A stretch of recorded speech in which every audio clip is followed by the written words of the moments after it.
माझं नाव श्रीकांत एकनाथ साळवी. मी कळवा ठाणे इथे राहतो आणि पारसिक नगर येथे मला अपघात घडून आणला माझा. आणि त्याच्यानंतर मला ॲम्ब्युलन्सने तत्काळ मला एका हॉस्पिटलला ॲडमिट केलं. तिथे मला फर्स्ट एड देऊन मला स्टेबलाइज केलं. त्याच्यानंतर मग मी कायझन हॉस्पिटल इथे आलो. इथे मला निखिल जाधव सर आणि उदयभान मोर्या सर या मला योग्य ती ट्रीटमेंट दिली. माझे 5 ठिकाणी फ्रॅक्चर झाले होते. प्लेट्स आणि टाकून त्यांनी मला ऑपरेट केलं. आणि त्याच्यानंतर मी आजच स्टिचेस वगैरे काढले माझे.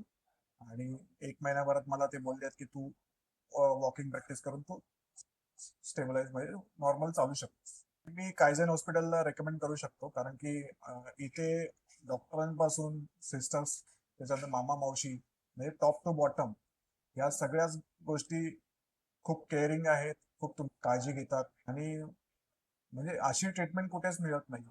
खूप सारे पैसे टाकून आपण इतर हॉस्पिटलला जातो पण तिथे आपल्याकडे बघितलं पण जात नाही. पण इथे खूप फॅमिली सारखं वागवलं जातं.